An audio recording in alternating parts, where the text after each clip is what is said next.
Prema, EAT automatic extension வந்து remove பண்ணது வந்து ரொம்பவே கஷ்டமான விஷயம் இல்லை. ஒரு ஃபேமிலியாக ஒரு ஸ்பௌஸ் வந்து வீட்டுக்கு சப்போர்ட் பண்ணுறது வந்து இங்கே ரொம்ப நல்ல விஷயமா இருந்தது. இப்போது அதை தூக்குறாங்கல்ல, அதை பற்றி சொல்லுங்கள். ஆமாம், ரொம்ப ரொம்ப கஷ்டமான விஷயம். பிகாஸ் அந்த காலகட்டம் அப்படி இருக்குது. இன்ஃப்ளேஷன் வந்து அதிகமாக இருக்குது. வெளில ஜாப் மார்க்கெட் ஒரு மாதிரியான நிலையற்ற தன்மை இருக்குது. பட் கான்ஃபிடென்ட்டாக இருங்க, ஜாப் மார்க்கெட் சரியாகும் அப்படின்னு. பிகாஸ் நம்ம அடுத்த இயர் ஸ்டார்ட் ஆக போது. அதையெல்லாம் தாண்டி இப்போ என்ன ஒரு பெஸ்ட் ப்ராக்டிஸ் ஃபாலோ பண்ண முடியும்? இந்த ரூலை வந்து உடனே தூக்குறாங்க. அதாவது யூஸ்வலாக வந்து ஒரு 60 நாள் 90 நாள்லாம் கொடுப்பாங்க. அப்போல்லாம் கிடையாது. இப்போ வர ரூல் எல்லாமே இன்றைக்கி நைட்டு இரவாக தூக்குறது தான் வந்து இப்போதைக்கு உள்ள ட்ரெண்டாக நம்ம பார்த்துட்ருக்கோம். அப்படி உடனே அப்படி தூக்கும்போது அது வந்து கண்டிப்பாக வந்து நிறைய கேள்விகளை எழுப்புது. பட் நான் எப்பயுமே நம்புறது சரியான முறையில் நம்ம பிளான் பண்ணுறது மூலிமா இதெல்லாம் குறைக்கிறதுக்கான வாய்ப்புகள் இருக்குது அப்படிங்கிற. ஸோ அதுதான் வந்து ஒரு வீடியோவாக எனக்கு இருக்க போது. எளிமையான மொழியில் என்னெல்லாம் செய்யணும், இப்படியெல்லாம் இதை வந்து சக்ஸஸ்ஃபுல்லாக கடந்து போகலாம் அப்படிங்கிறது தான் இன்றைக்கி வந்து டிஸ்கஷன் இருக்க போது. இப்போ நிறைய பேர் கேட்டுருந்தாங்க, இப்போ ஏற்கனவே அப்ளை பண்ணவங்களுக்கு என்ன ஆகும், இன்னும் H4, L2, ஸ்டூடெண்ட் வீசா, இந்த மாதிரி நிறைய கேட்டுருந்தாங்க. முக்கியமாக க்ரீன் கார்டு ஏடி, அதுவும் ரொம்ப முக்கியமான ஒரு டாப்பிக்காக இருக்குது.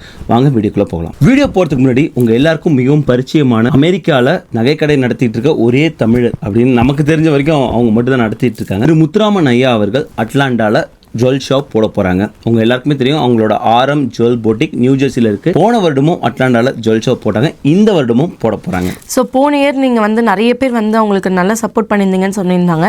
கண்டிப்பாக இந்த வாட்டியும் அவங்களோட கலெக்ஷன்ஸ்லாம் போய் பாருங்கள். ப்ளஸ் வந்து இந்த வாட்டி கோல்டு ரேட் கூட இப்போ கம்மியாக இருக்குது. கண்டிப்பாக போய் அவங்களோட ஷோ விசிட் பண்ணுங்கள். ஆமாம், கரெக்டான பாயிண்ட் சொன்னேன். முக்கியமாக கோல்டு பார் நம்ம பார்க்கும்போது ஒரு ட்ராய் அவுன்ஸ் நம்ம சேனல் தொடர்ந்து வந்து ட்ராக் பண்ணிட்டு வந்துட்டு இருக்கோம். $4,300 கடந்து போனது. இப்போ 3,900 4,000 வந்திருக்கு. ஒரு ட்ரை அவுன்ஸ்னா 31.10 கிராம். சப்போஸ் இப்படி குறைஞ்சதில் இந்த நேரத்தில் உங்கள் ரேட்டை நீங்கள் லாக் பண்ணணும்னா, இந்த வீடியோ வந்து பப்ளிஷ் ஆகும்போது எவ்வளோ ரேட் இருக்குன்னு தெரியல. அப்போ கம்மியாக இருந்ததுன்னா கண்டிப்பாக நீங்கள் இப்போவே ஐயாவுக்கு கால் பண்ணி, அந்த நம்பரும் இங்கே இருக்குது, நீங்கள் உங்களுக்கான ஆர்டர் கொடுத்தீங்கன்னா ஐயா வரும்போது கையோட உங்களுக்கான கோல்ட் பாரும் எடுத்துகிட்டு வருவாங்க.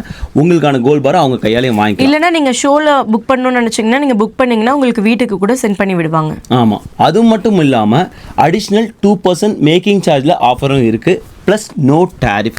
கண்டிப்பாக நிறைய கலெக்ஷன்ஸ் இருக்குது. அதை தாண்டி ஐயாட்ட நீங்கள் போய் பேசினாலே நிறைய விஷயம் தெரிஞ்சுக்கலாம் இல்லையா? இங்கே எப்படி கோல்டை வந்து சேவ் பண்ணுறது, இங்கே எப்படி கோல்டை செக்யூராக வச்சுக்கிறது, என்ன மாதிரிலாம் கோல்டு இங்கே விற்கும் போது என்ன மாதிரிலாம் சார்ஜஸ் பண்ணுறாங்க, இந்த மாதிரி நிறைய விஷயங்கள் நீங்கள் வந்து ஐயாட்ட போனீங்கன்னா தெரிஞ்சுக்கலாம். மறக்காமல் போய் விசிட் பண்ணுங்கள். நடக்கக்கூடிய இடம் எதுன்னு பார்த்தீங்கன்னா அல்ஃபர்ட்டாவில் இருக்க மேரியட் ஹோட்டலில் தான். நிறைய நம்ம மக்கள் அதை சுற்றி இருந்துட்டு இருக்காங்க. ஸோ கண்டிப்பாக போவாங்க, நான் நம்புகிறேன். நவம்பர் 1, 2 மறந்துடாதீங்க, அல்ஃபர்ட்டா மேரியட் ஹோட்டல். நம்ம தமிழர் முத்துராமன் ஐயா அவர்கள் RM ஜுவல் போட்டிக் சார்பாக ஜுவல் ஷோ நடத்த போறாங்க. Hey guys, welcome back to our channel. வணக்கம் நண்பர்களே, நான் உங்க பிரேம் பேசுறேன். நான் உங்க ஆர்த்தி பேசுறேன். பிரேம், இந்த ரூல் வந்து எப்பையிலேருந்து இருந்துச்சு, அதை பத்தி சொல்லுங்க. H4 EAD வந்து எப்பையிலேருந்து வந்து ஆரம்பிச்சது நம்ம முன்னாடியே பார்த்துருக்கோம். 2015 பிப்ரவரி வந்து பப்ளிஷ் பண்றாங்க. மே மாசத்துலேருந்து அது அமலுக்கு வருது. முன்னாள் பிரசிடென்ட் பராக் ஒபாமா அவர்கள் பீரியட்ல. ஆனால் அப்போல்லாம் வந்து இந்த ஆட்டோமேட்டிக் எக்ஸ்டென்ஷனுங்கிறது கிடையாது. நல்லா தெரிஞ்சுக்கணும், இது இம்ப்ளிமெண்ட் பண்ணும்போது இது கிடையாது. 2021 தான் இதுக்கான தேவை வருது. ஸோ 2021 நவம்பர் நினைக்கிறேன், எனக்கு மாதம் சரியாக தெரியல. அப்போ தான் கொண்டு வந்து 180 நாள் ஆட்டோமேட்டிக் எக்ஸ்டென்ஷன் அப்படிங்கிற ஒரு ரூல் கொண்டு வராங்க. H4 EADக்கு நான் சொல்கிறது. அதன் பிறகு வந்து 2022 நினைக்கிறேன், அந்த 180 வந்து 540ன்னு மாற்றினாங்க. ஒரு டெம்பரரி ஃபைனல் ரூல் TFR வந்து போட்டு.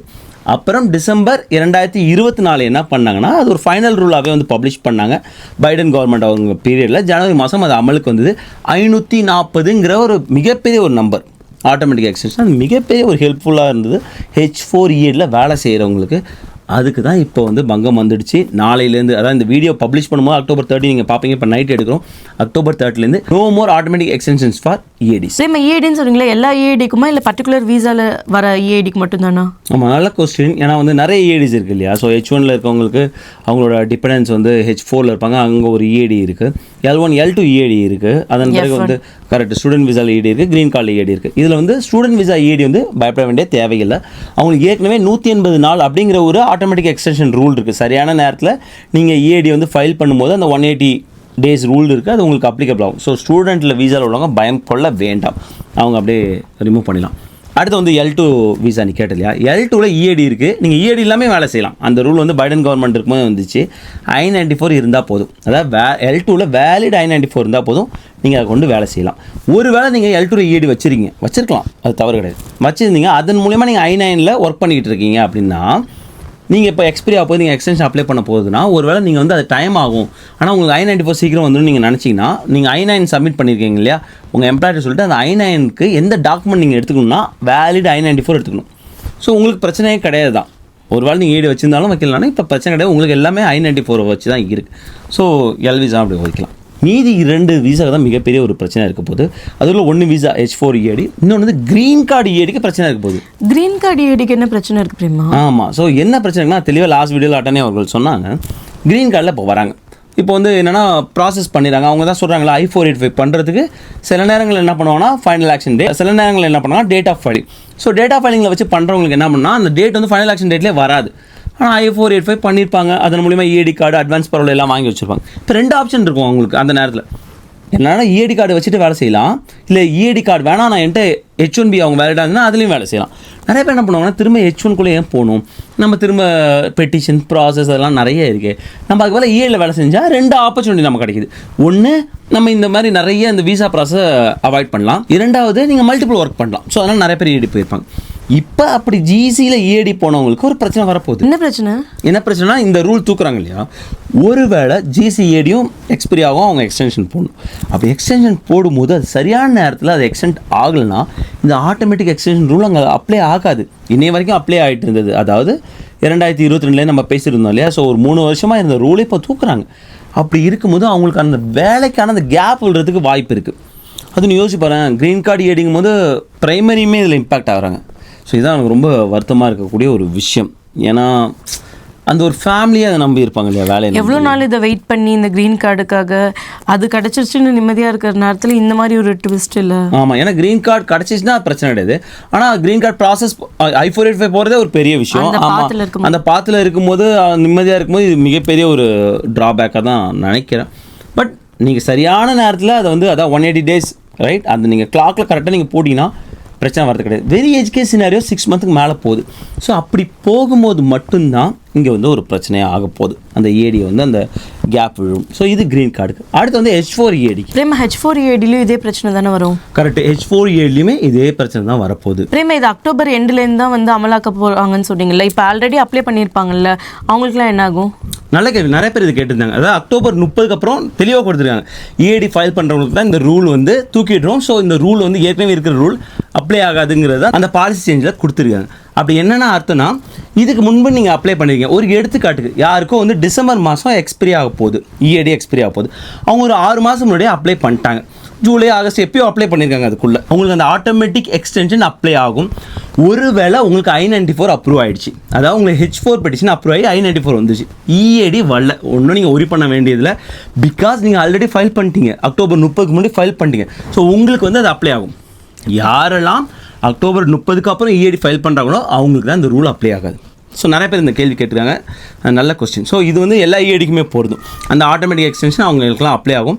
இதுக்கு முன்னாடி வந்து அவங்க ஃபைல் பண்ணி இருந்தால். இப்போ ப்ரீமியமில் ஃபைல் பண்ணுறாங்களா, அவங்களுக்கு வந்து ஃபாஸ்ட்டாக மூவ் சான்சஸ் இருக்கா? நிறைய பேர் அதை பற்றி கேட்டிருந்தாங்க. ஆமாம், ஒரு காலத்தில் வந்து அந்த பண்டில் பண்ணிட்டு இருந்தாங்க USCs. அதாவது H1B ப்ரீமியம் பண்ணும்போது H4 + H4 EAD எல்லாமே பண்டிலாக அனுப்புவாங்க. ஐ திங்க் வந்து அது எட்டுக்கானி ஸ்டேட்மெண்ட் நினைக்கிறேன். அவங்க என்ன சொன்னாங்கன்னா, அப்படி பண்டில் ஆடும்போது USCs வந்து எல்லாத்தையும் வந்து அவங்க ப்ரீமியமாக கன்சிடர் பண்ணி அட்ஜுடிகேட் பண்ணணும், ஸோ குயிக்காக ப்ராசஸ் பண்ணுங்கிற ஒரு செட்டில்மெண்ட் இருந்தது. அது ஜனவரிக்கு அப்புறம் இல்லை, புது கவர்மெண்ட் வந்த பிறகு அதை எக்ஸ்டெண்ட் பண்ணவில்லை. ஸோ அப்படி பார்க்கும்போது H1B நீங்கள் பண்டிலாக அனுப்பலாம், அதான் ரெக்கமெண்ட் பண்ணுறாங்க. முன்னாடி மாதிரி ஃபாஸ்ட்டாக ப்ராசஸ் ஆகுமானா அதுக்கு இருக்காது. பட் நீங்கள் ரெகுலராக அனுப்புறதை விட இப்படி ப்ரீமியம் பண்டிலாக அனுப்பும்போது கொஞ்சம் ஃபாஸ்ட் இருக்குங்கிறாங்க. ஏன்னா அங்கே ஆஃபீஸர்ஸ் ப்ரீமியம் வரும்போது அதை வந்து ப்ரியாரிட்டி பண்ணுவாங்க.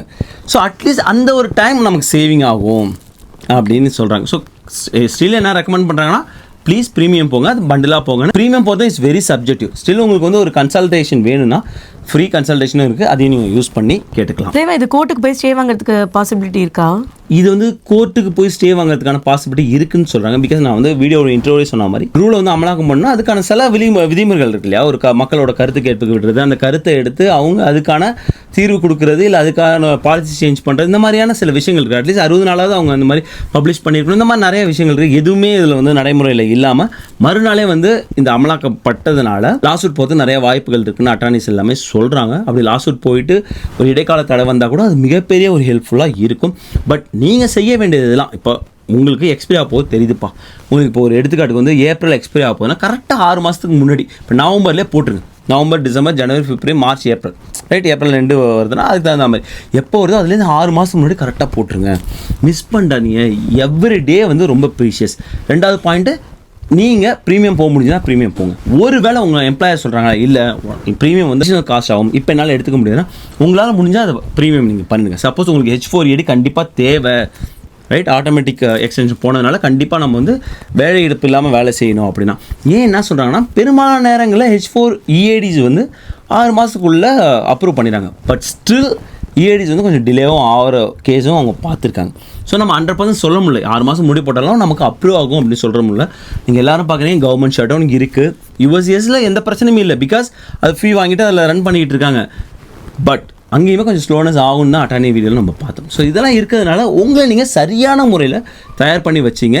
Time is very very very precious. I hope உங்களுக்கு இந்த வீடியோ யூஸ்ஃபுல்லாக இருந்துன்னு நினைக்கிறேன். மறக்காம நம்மளோட சேனல் லைக் பண்ணுங்கள், ஷேர் பண்ணுங்கள், சப்ஸ்கிரைப் பண்ணுங்கள். மறக்காமல் அந்த பெல் ஐக்கனை தட்டி விட்டு போங்க. தேங்க்ஸ் ஃபார் வாட்சிங் திஸ் வீடியோ ஃப்ரெண்ட்ஸ். நன்றி.